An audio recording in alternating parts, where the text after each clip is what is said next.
Well, morning, afternoon, good evening. It's Tom from Came to Believe Recovery, and welcome to our Friday version of Recovery Live. I'm on remote location again today, coming to you from actually right now I'm in Oroville, California. Oroville is about an hour and a half north of Sacramento, and I'm getting ready to head on down to the Nevada City Retreat. That's going to start this afternoon, and we're so excited about it.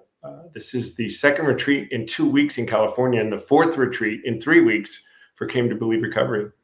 The biggest month we've had ever in Came to Believe Recovery with reaching out and helping people. We got special guests today, and I'd like to welcome co-host Alicea to the show now. Now, Hi. I can say good morning, Alicea, because we are both in the same time zone again. I know. Isn't that weird? Now you Mhm. know what time it is.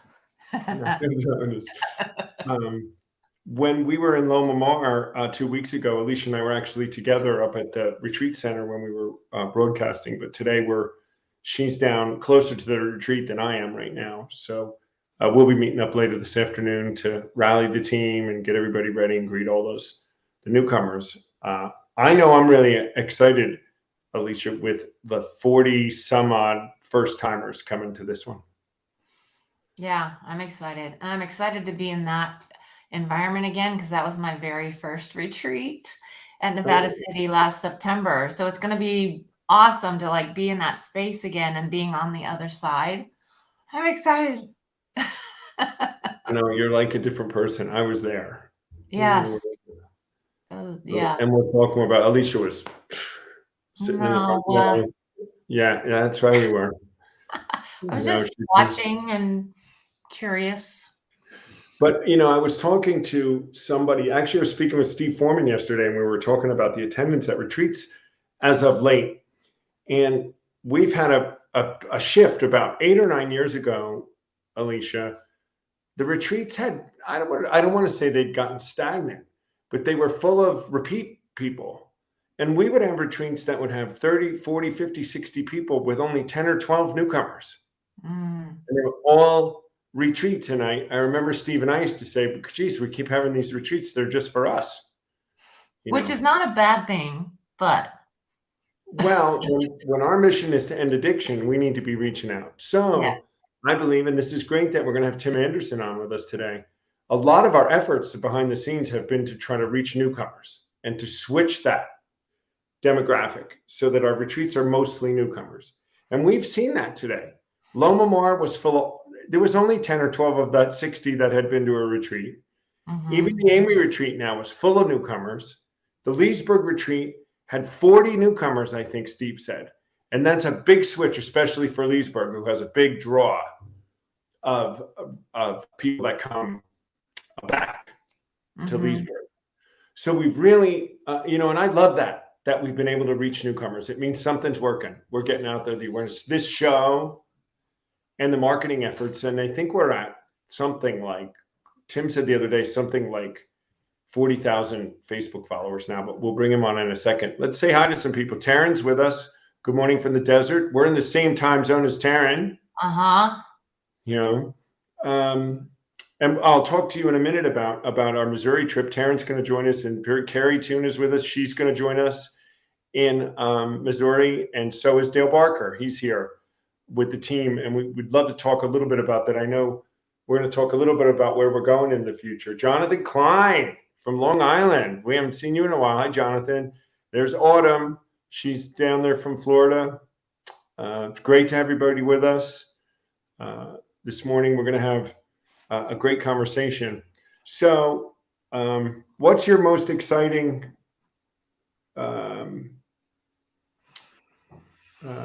thing about today, Alicia? Like, what are you really excited about? Yeah.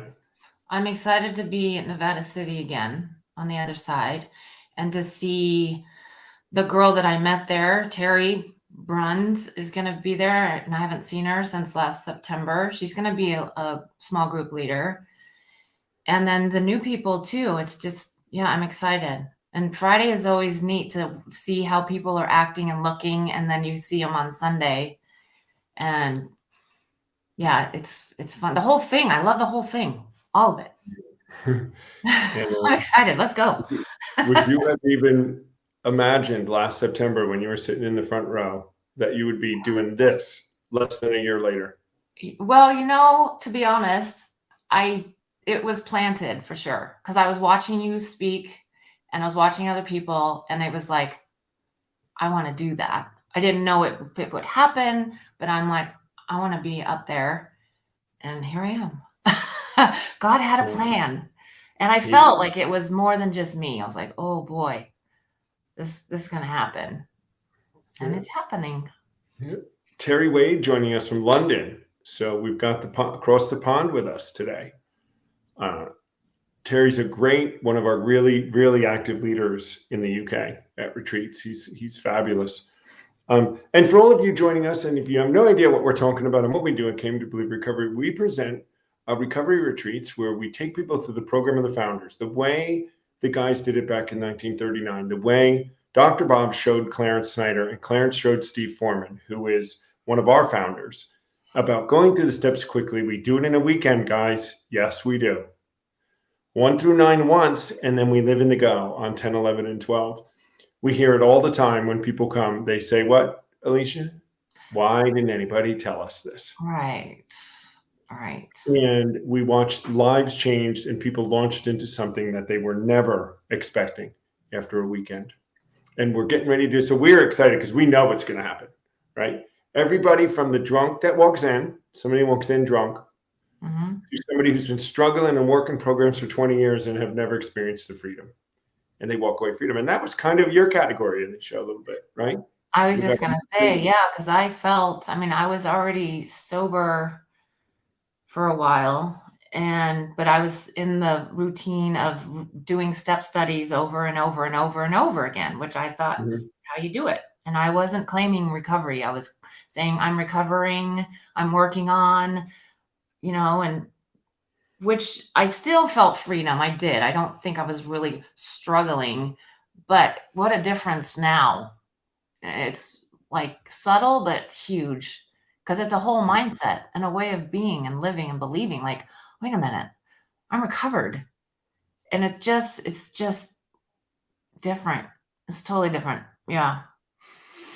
Well, let's bring, there's a gentleman, there's somebody who's been part of the Came to Believe team since the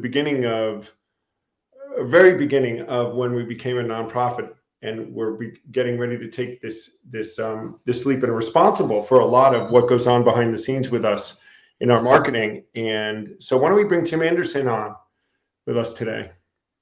Hey, Tim. Hey, guys. Thanks for having me on. Appreciate it. So if you guys know, you've known this before, I give credit where credit is due always, but the Phoenix design, our logo, for Came to Believe, was designed by Tim. That's right. So in collaboration. Yes. Yeah. He says it's his favorite logo he's ever designed. Aww. It is. Yeah. And yeah, I love the brand. It's great. Yeah. So Tim was with us, Alicia, way back when we just started to decide, that we're going to rebrand, and it was them that helped us rebrand, and everything that's going on behind the scenes and all the social media stuff and all is 3 Summers Creative, which is who Tim works for. But through this process, over these years, Tim has also gotten to know all of us personally, and has gotten to know our organization intimately. We haven't gotten him to a retreat yet, but we'll get him one of those days. Yeah. His brother came. My coffee addiction is warranting a retreat visitation. Funny. His brother was in San Jose with us. Right. Right. So. Yeah, a few of my team members have been a part of the retreats. I haven't had the pleasure just yet. Haven't done the plunge yet. Yeah. So for you guys that don't know, Tim has his own podcast as well. It's called Holy Ghost Notes. And how often do you guys do that podcast, Tim? We release episodes every other week. So yeah. Every other week. We talk about drums and about faith or life, and we have a good time. It came at a time where communication was difficult because of COVID. It kind of happened right before that whole thing, and I wasn't really actively involved in a church, so having these conversations was kind of like a Bible study, and there was like more of a motivation to put these episodes out because people were listening, so it was like I felt the need to do it, but it was also edifying for me. So yeah, it's been fun. I know we'll talk a little bit about music today, Sure. because we're all into it. And if you guys have seen any of our other interactions over the other episodes, Tim and I don't exactly see eye to eye on all the music that we like. We don't exactly. Well, and Tom neither doesn't see eye to eye with anyone that listens to He anything. doesn't see eye to eye on my music either. I do not see eye to eye on If it's Alicia. not Zeppelin, then Tom doesn't see eye to eye. Exactly. I like Zeppelin, but we need to scope out. No, so this is what she does, Tim, right? So I said something about classic rock. She sends me a remake of a Zeppelin song, like somebody who remade it. I'm like, It was awesome. It was not awesome. You don't It remake it. That's like it.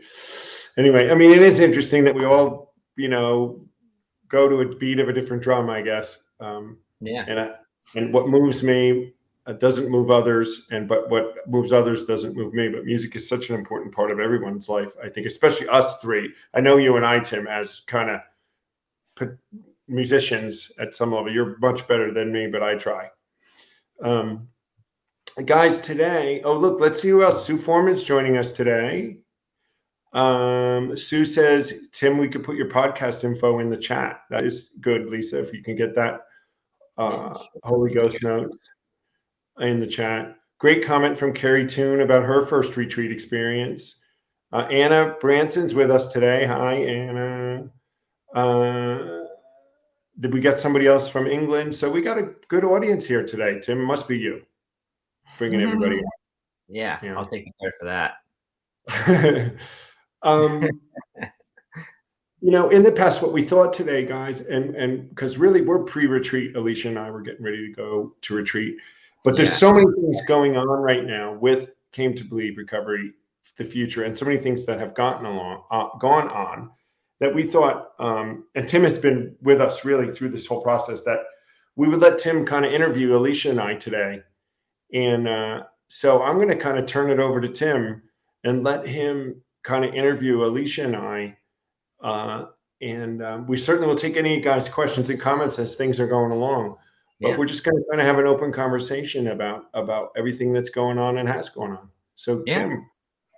Yeah, sounds great. Great. Thank you. Yeah, well, we're going to keep it casual. We're going to just have a conversation here. So I prepared a few questions, and to preface, I know the answers to a lot of these questions. So this is for the benefit of everyone watching more so, but I'm looking just to draw out the meat a little bit. So I guess to start, Tom, we've had a groundbreaking month. This month, if I remember correctly, we've run more on-ground retreats than ever before in Came to Believe history. Is that correct? In a 3-week period, absolutely. 3-week period, yeah. That's incredible. I mean, it's so easy. Tom and I were talking the other day. It's so easy to get caught up and discouraged on like little things that just don't go our way. But then when you just like zoom out and look at the big picture and seeing something like that, where I started working with you guys, 3.5 years ago, and that was the goal. Let's get more retreats on ground. So it's like we just hit the goal that we set for ourselves at the very beginning, and it's so awesome to see. And with that, Tom and I were talking about. I asked Tom a question. I was just asking him how many people have been recovered so far just this year. And Tom, I don't remember the exact number that you gave me, but it was upwards of 300, 400 people.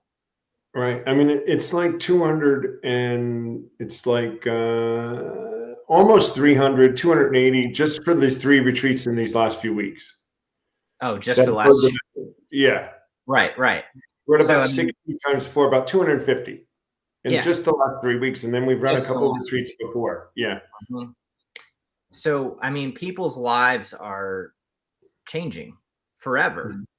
And we're going to get into that a little bit. I want to dig into what your lives look like now compared to day one. But um, so I guess before we get into your personal uh, recovery journeys, I want to get a little bit into the organization for people watching. So, Tom, you're the CEO. You've been with Came to Believe for a very long time.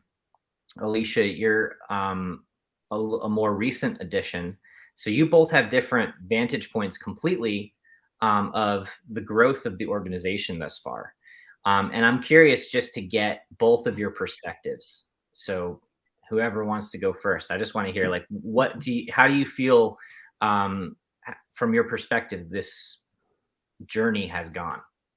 What does the growth look like to you? Do you want me to go, Tom?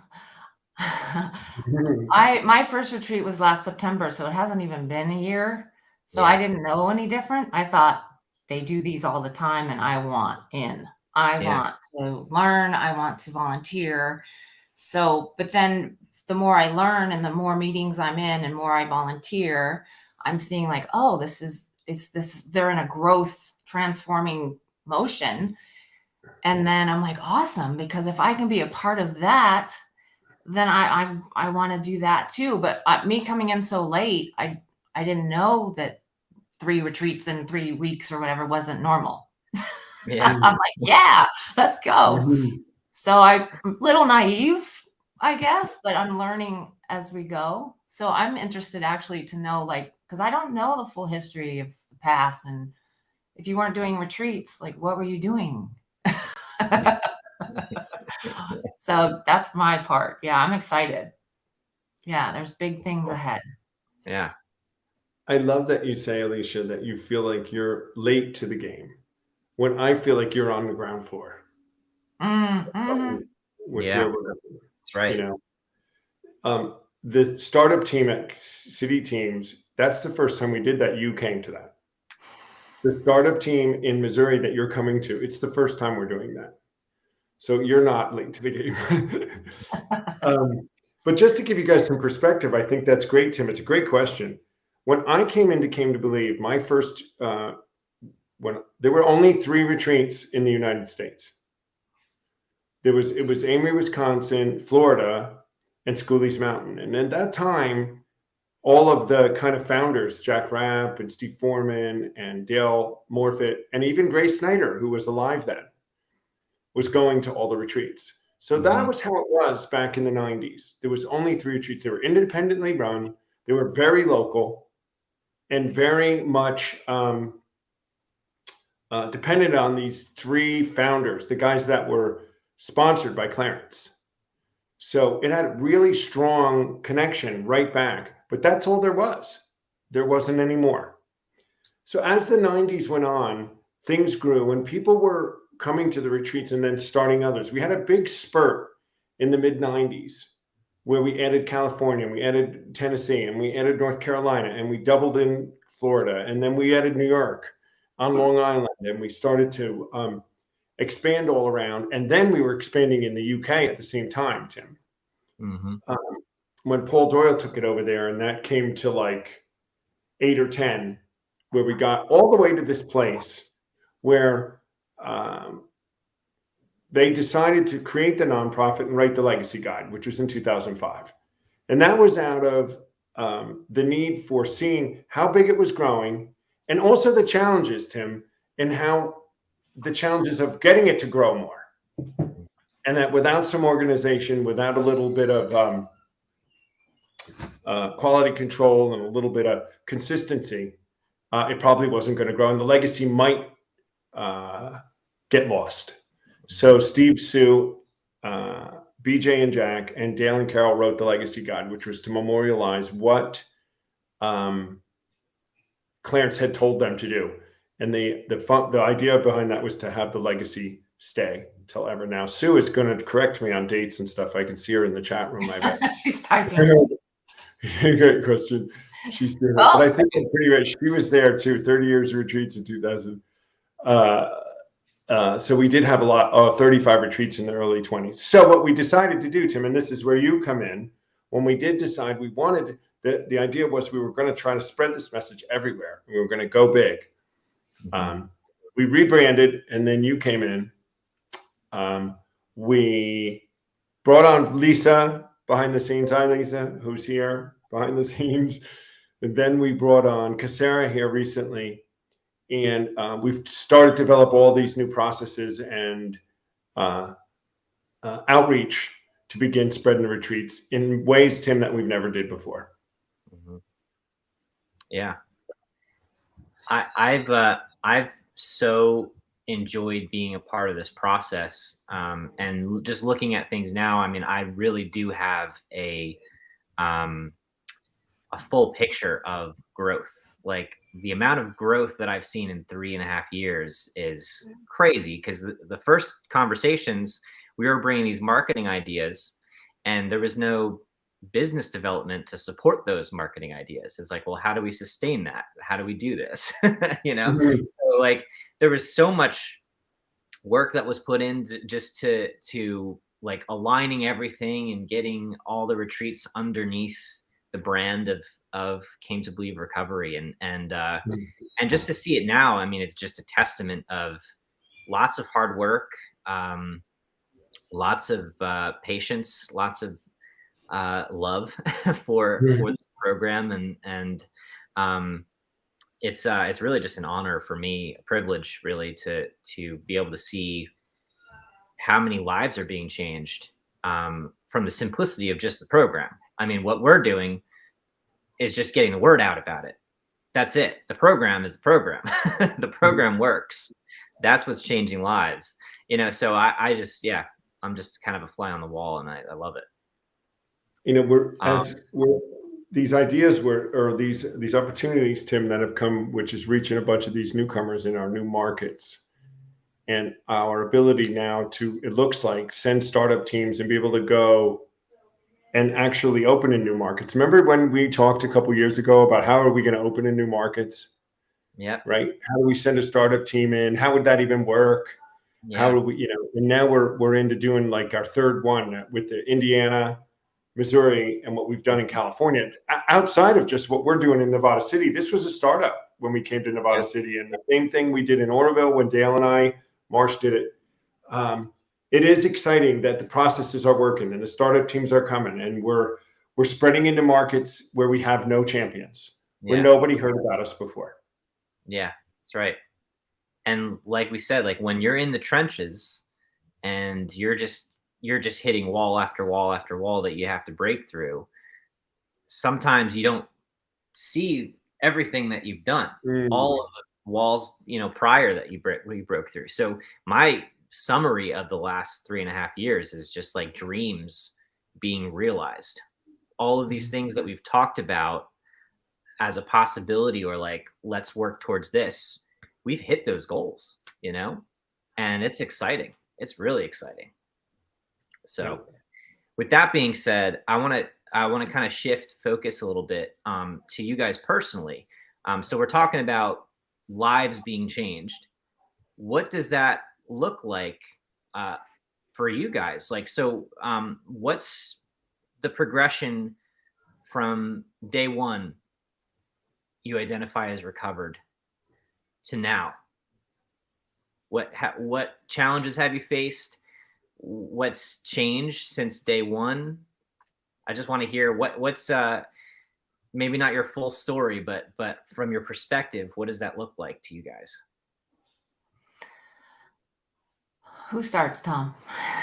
Go ahead, Okay. Alicia. I was in recovery for a long, long time, but recovered from alcohol coming up to 28 years, but that was in an AA, and I wasn't doing the program, and I didn't know what the book was, and so I don't even really count that. So I was white knuckling it, but then I kept my eating disorders and over exercise. And then I got sober from that in Celebrate Recovery in Henderson, Nevada in 2018. So 3.5 years ago. But I was saying recovering from, still struggling with. That was just like what everybody was saying. So I thought that's what we do. So then we moved up north, and my pastor was telling me about Came to Believe because he heard it from someone at our church named Daryl, who's going to be speaking at Nevada City. And so that's why I went, kind of like, what is this? What do you mean you can do it in a weekend? And that's where I met Tom and saw, like, wow, okay. But even after the retreat, I did feel a different for sure. Like Sunday, seeing like the Came to Believe part on Sundays is just amazing how people are just going up and saying, I'm recovered. So then that was the first time I really heard that. And then Daryl and I and June and Chris at our church started a Came to Believe meeting Monday nights. And then it just started growing from there. But so it's just like a subtle shift of saying I'm recovered, but at the same time, it's a huge difference, because then my beliefs I'm acting differently. I'm stepping into fears like I didn't before. I'm volunteering a lot and speaking and teaching, which I've never really done before. And so it's just like my way of being has shifted since last September. And even in other things, not even just recovery related, like my husband is like, whoa, what's going on? And my mom, I mean, it's like, it's evidence of God's working. Hello. So yeah, it's amazing. It's just, and not to bash Celebrate Recovery or any of it, but it's just different, and it's just amazing. So that's my story. That's cool. Well, I could say ditto. Hey, I'd love to. Terry Wade makes a great comment here. I want to show his comment here, and he's from England, and he's right about this, that the retreats and the marketing, everything that we're doing, guys, all of this kind of what people call the corporate side of it, has nothing to do with the program. It has nothing to do with the message that we're spreading. It's the exact same message. All it is the vehicles behind it to get the message to more places. We're just using resources and processes and procedures in order to get into new markets and new places so that people call us and say, we want this too. But the message we bring to them is this simple, straightforward message that we were giving back when there was only 3 retreats, Tim. This same message that we're giving in. We're very adamant about keeping it that way. It'll never go away. It'll never not be that message. We're spreading the exact same message. So just to thanks, Terry, for kind of bringing that up, because I think sometimes it can get lost as to what we're doing. We're not changing anything. We haven't changed a thing. Right? Marketing. I mean, you said it, Tom, at the very beginning.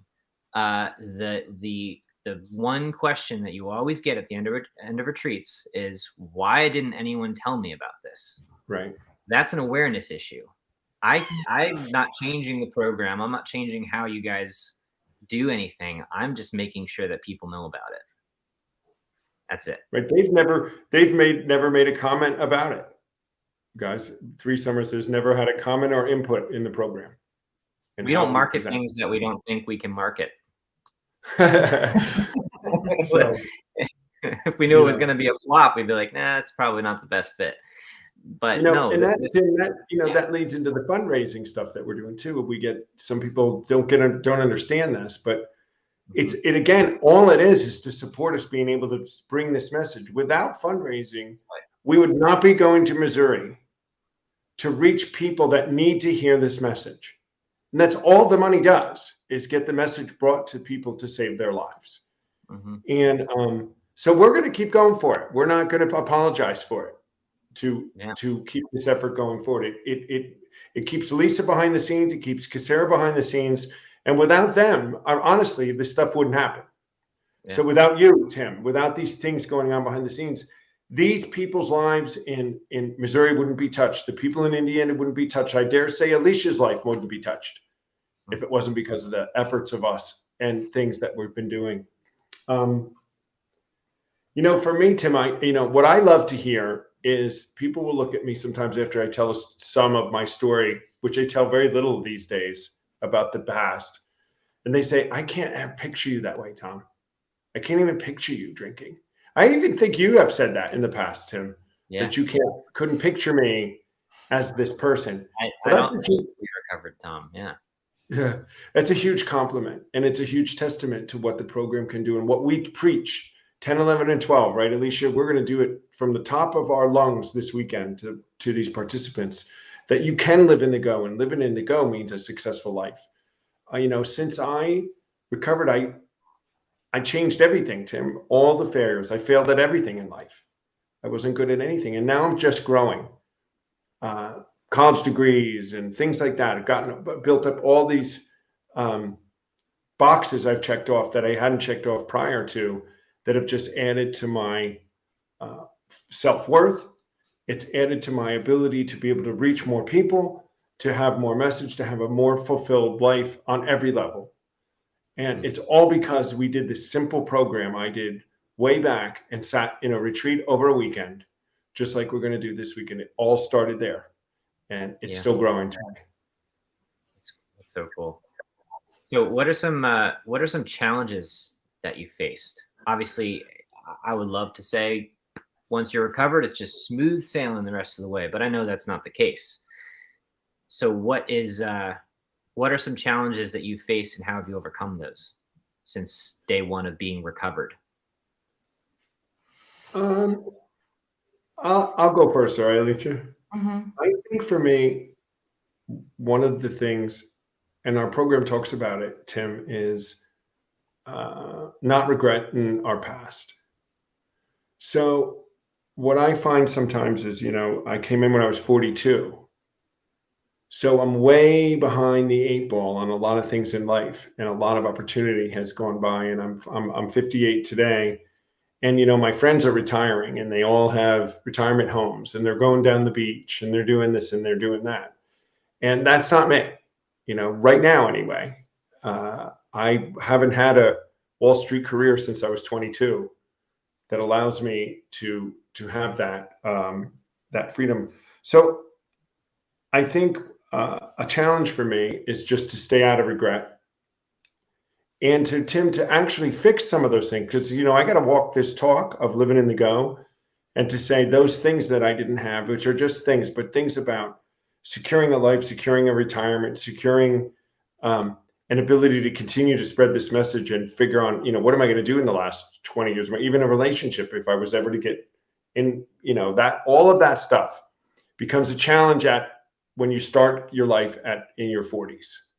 Mm-hmm. So I think those personal challenges I'm just being really transparent. They creep up on me sometimes in how I'm going to,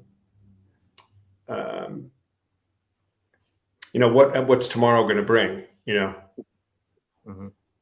So from a professional standpoint, from an organizational standpoint, I roll around at night wondering how we can get the message to more and more people. And the roadblocks we have, I just want them lifted so that we can have the freedom to go anywhere we want. So conversely, you may not have that beach house and that retirement plan, but you're changing lives. And I can't see you ever retiring from that, Tom. Thanks, Tim. I mean, that is, and again, I don't get wallowed up in this regret very much, because I also, my friends will call me and say, what are you doing this weekend? And I say, anything I want. And they're not. Kids and family. And they envy me some. So I do have to look at that and say, I had someone tell me last week, it's because of the way your life is, Tom, you're able to do what you do. Mm-hmm. Because of the situations you're in, the lack of some of the personal burdens. I can travel. I can go everywhere. I can do all this stuff. So I'm driving forward. I'm very happy to be where I am today, and I'm going, and I know I need to be doing this. But the reality is those things still creep in. When you ask me, there are challenges behind the scenes. It's not just happy-go-lucky roses every day. I worry about where rent's coming from, just like everybody else. Yeah. Mm-hmm. I appreciate that transparency. What do you think, Alicia? What Yeah, challenges you got? My challenges, Alicia has a lot of questions, guys. I I do. get a lot of questions from Alicia. Yes. There's so many. Where do I start? Challenges, I feel like stepping in my fear and leading and teaching and came to believe, which I love. But then I see my character defects coming into play. Like the whole time I'm at retreat, I'm like, I'm not qualified. I don't know what I'm talking about. I shouldn't be up here.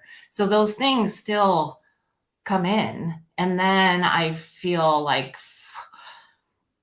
but I'm learning, and that's okay. And that's what I'm supposed to be learning. And Tom says I'm doing a pretty good job, so I'm going to believe him. And my husband's like, wow, you're transforming. Like, but that fear and those things, even though we're up there, I mean, I'm going to speak for myself.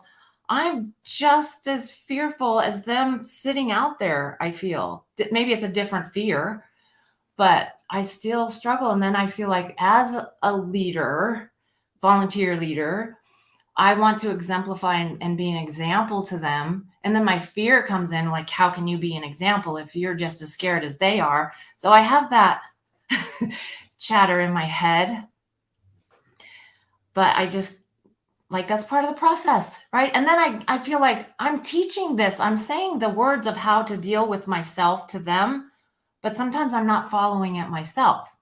And then again, I'm like, why aren't I just listening to what I'm speaking? And then I get more frustrated and I go into my circles. But yeah, but just learning to be honest. And that's how we help them, to show them how vulnerable I am. And I am learning too. I might be learning from here and they're learning from here. But on some things I see in like the small groups I'm leading, like I'm learning so much from them that, because like I've said at retreats, I have the discipline and all that stuff. Oh, totally. I could that. But the God part and letting God do his part, I feel like I need help. And some of my people are like all about God. And I'm like learning from them so I can let go of my grit and my discipline and my lists and my stuff. And so they're helping me, and hopefully I'm helping them. But it is a struggle because I feel like, well, we're leading, we're teaching. I should know this. I should know all of this. And quite frankly, I don't. I really don't. No, Alicia, I That's love that okay. because one of my, I guess, litmus tests for leaders is their ability to admit that they don't know everything and that they're learning along with everyone else. So, as far as I'm Yeah. concerned, you're in the perfect place. And I think it serves to others that want to lead or want to teach or want to volunteer, that if they see me and truly believe what I say, because I'm telling the truth, they can be up here too. They can lead, they can volunteer, they can start a group at their church. I didn't know what I was doing, and I did it. So they can do it. I'll help them. Even though I don't know what I'm doing, I'll help them. None of us actually know what we're doing. We just No, just do something. Right? Just do something. You know, That's it's actually- imperfect people. Imperfect people are making change, and we're just stepping out and doing it. That's right. That's actually a perfect segue into a question I wanted to ask you, Alicia. You've been a champion volunteer, as far as I'm concerned. What is it that motivated you and continues to motivate you to volunteer? And what has your experience as a Came to Believe recovery volunteer been like? Once I did the retreat and I said, I want to do that. I want to help. I want to teach. I want to learn, and got plugged in and saw that there's a need for giving, which my husband and I have been like reading books and stuff on generosity for a long time. I've been blessed where, I mean, I don't have to work. I work very part-time. And so I have some income that I can give. But just since Came to Believe, I feel like God's been working on that, because even though I had it to give, I was still like, I'll give you a little bit and then I'll just keep it, right? And then I've heard and I've learned and I've seen in church, like that's the only thing that God says test me on, right? Give and you will get double or more. So I was like, well, let me just play with this idea, and I'm giving my time and my creativity of speaking. So let me maybe give a little bit for monetarily. And so I've slowly been doing that. And sure enough, it's like I want to give more. And I want others to be blessed by giving. But that's such a hard thing to teach someone else, right? Because they can see me, like right now, I'm like, oh my gosh, they're saying, well, of course you can give because you have the money. And I get that. But just because you have the money doesn't mean you're going to be willing to give it, right? So it's like a lesson in how much you give and what you give, but it's just a blessing. And in the fact that I'm giving freely and I want to give, it's not like I have to, but I want to, and that I'm being blessed and came to believe are being blessed in that. So that's, yeah. And I want to just continue on that path and grow and learn and give my time. I'm actually looking at my schedule and I want to give more time. So I'm going to kind of rearrange and make more margin if needed so I can help with planning or doing whatever. And Tom and I have big plans on 10, 11, 12 stuff, and we want to get him on TED Talks. And so we need some planning for that. Yeah. So it's amazing. And to be in the retreats and see where the money's going to, it's not like it's not being used for a great cause. You know, Tom's not flying around in an airplane on our dime. It's just amazing. To have leader and volunteers, that is one of the challenges I would say for us, Tim, too, is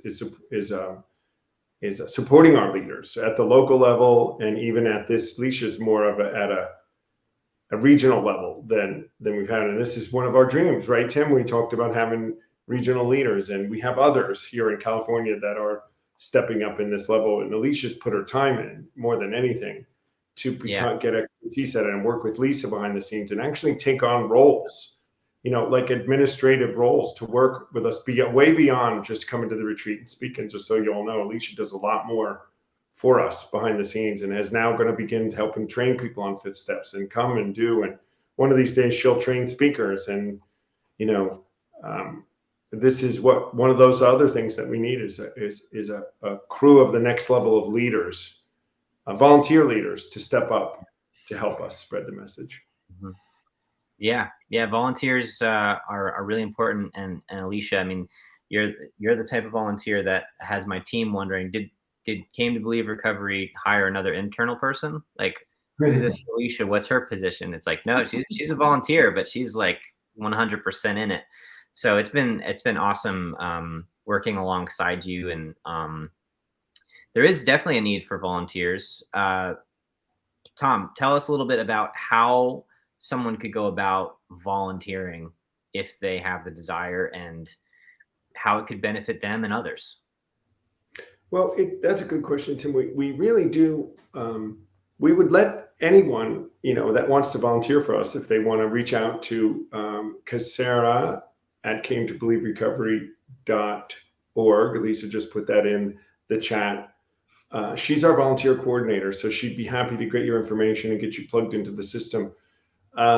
We do find it, folks, that one of our kind of low-hanging qualifications is to attend a retreat. We feel like if you haven't attended a retreat and you don't know what we're doing, a lot of our volunteer right now, Tim, has to do with direct support for retreats. And direct support for retreats does require you know what we do. So we really, really are looking for people that are post-retreat for volunteers. So if you've been to one of our retreats and you missed the box on the survey that said volunteer here, please reach out to Casera. We would love them like that, Tim. We need 3 or 4 teams ready to go on a moment's notice so we can go around the country. We need local teams because it costs a lot of money to try to fly people into local places. If we have locals, we can bring local teams together. So reaching out to Casera would be the way to do it. Get yourself to a retreat so you get yourself lit on fire like Alicea did, and then be able to come and help us change it. There's nothing like it, right, Alicea? When you see them on Sunday, I came to believe that you have some small part in someone's life changing. And I'll tell you one thing, to see them come back like Alicea less than a year later, so changed, it's even more inspiring. Yeah. I kind of see you guys like the Avengers a little bit. I'm dead serious. I mean, I know it's like a, you know, popular series, the Marvel universe and everything, but that's really, I mean, you guys are going out there and you are changing lives. You are saving lives. I mean, most of the Came to Believe community that I've had the pleasure of speaking with and having conversations with, they all said, if I had continued on the way that I was going, I'd be dead. You guys are literally swooping in and pulling massive chunks of building out of 40 people beneath. I mean, it's, you guys That's why we go to the gym, right, Tom? Yeah. No, but you guys. That's why we tell everybody to go to the gym. Yeah. And I love that. I love that so much. So we didn't get to talk about the gym today, though, Alicea. That's okay. We talk about it enough. People are like, that's enough of that. The Avengers thing. Dale Barker is going to like the Avengers thing. Sue says Batman. That was a nod for Dale. Yeah, that was for Dale. Sue is great. That's where the superpower resides. Yeah, with great power comes great responsibility, right? Yeah. So I know we're coming on time, and I want to give you guys like some time to wrap up. But one last question for, I guess, for both of you. But Tom, you'll probably be the one that can answer this. Like, let's talk about the future of Came to Believe. Where are we headed, and what do we need to do in order to get there? So, you know, what we're really looking to do, Tim, is we'd love to get a regional structure set up where we had a regional leader in the Central, West Coast, and East Coast. And that regional leader would have a couple people working under him, maybe paid part-time, and certainly mostly volunteer. So we'll still say volunteer-driven, but we're looking to expand our capacity, Tim, and our ability to seed retreats everywhere. And that will take us growing the organization a little bit in order to do it. And so we're looking for some funding, and we have some great opportunities growing right now in New York City and through some efforts behind the scenes with some philanthropic individuals and church groups and Christian groups and other groups that are very interested in helping us to end addiction. So that's where we're looking at is we've been developing our startup teams and the processes for going in and starting up and then providing support in those local areas. So that's where we see us going, Tim. We see seeding into all sorts of new areas and then allowing them to grow and become independent and work. Hoping to double what we do next year. So if we had 16, 18 retreats this year, we're looking to do 32 next year. And this is not unreasonable. So that's twice as many people that we'll reach. And then a year later in 2024, maybe, you know, our goal really, Tim, I would love to see a retreat in every state. So 50 retreats a year, so that there's an opportunity for those that are in need and broken to easily attend a retreat and hear this message. So that's where we're going over the next couple of years. Pretty big goal. And with people like Lisa and Casera behind the scenes and Alicea and a bunch of others that are remaining nameless, and you, Tim, and your team, we can save thousands and thousands of people. And listen, every dollar put towards us, they say returns $12. A dollar put towards addiction has a return of like $12 into the world and economy and all of this. So we're certainly giving back. So that's where I see us going. It's awesome. It's great. And are we going to play, Tim? You got to learn how to play some Led Zeppelin on the drums so that I can come down with the guitar and play with you. I can play Led Zeppelin. We can do it. You can? Yeah. Because if you do that, although I don't know how you play electric guitar to some of the stuff the stuff you listen to, it's Alicia stuff that you can't play guitar to. Because it's like bizarre. Techno house. What do you listen to? I like all of it, but techno house is like. Okay. I don't shake my head at you, Tim, because you got much younger than us. He probably loves that. He's way younger than we are.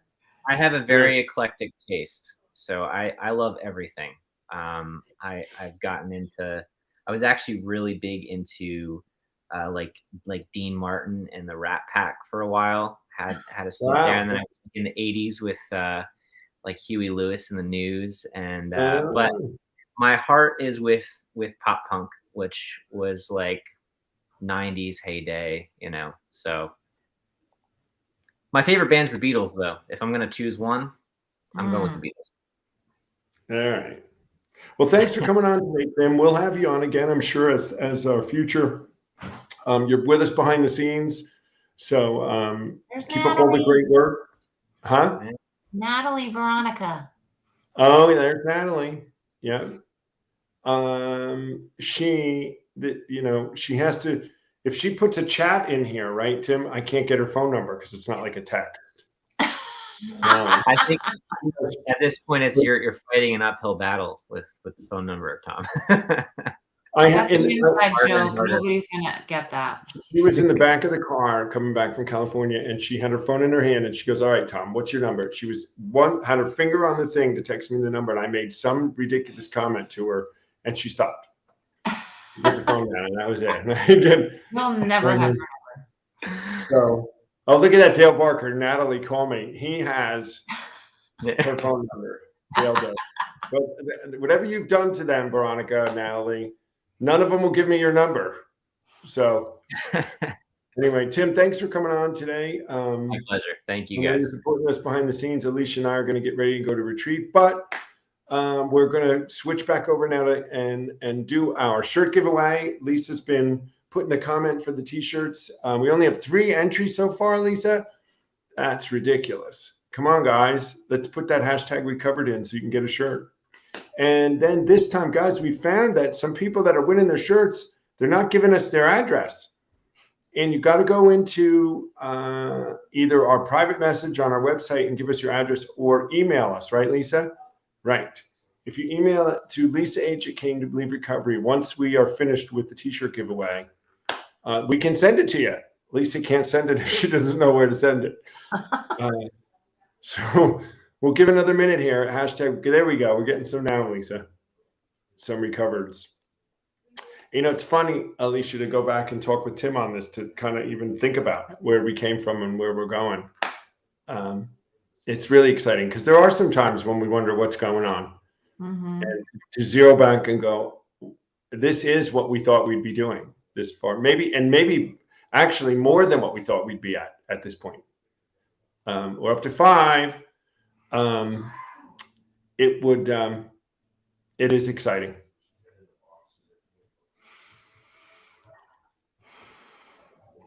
We're gonna have special cold. Tim can hear us, I think, from the back. He's in the back room. We have special cold brew coming from Alicia that, you know, we're going to have all weekend, right, Alicia? Don't say it out loud because people might want some.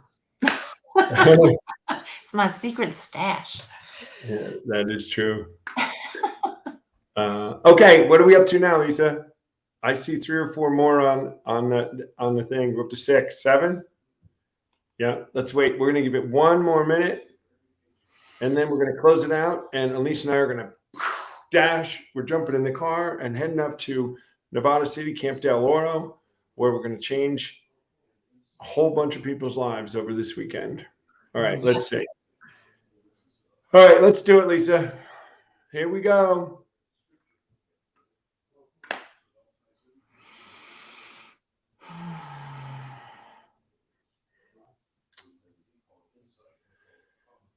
Oh, if Veronica wins, I was going to say Wesley. Golf clap for Wesley. Give us your address. Yes, please, Wesley. Put it in the private message of Facebook or send it to Lisa H at cametobelieverecovery.org so she can send you her the shirt. Wait, Amy Elizabeth likes cold brew and every other kind of coffee. It's something with Three Summers. They're coffee freaks. Everybody at Three Summers. Who's not? Yeah. Well, we start every meeting. Tim and I start every meeting ever in person at Lucid Coffee Shop.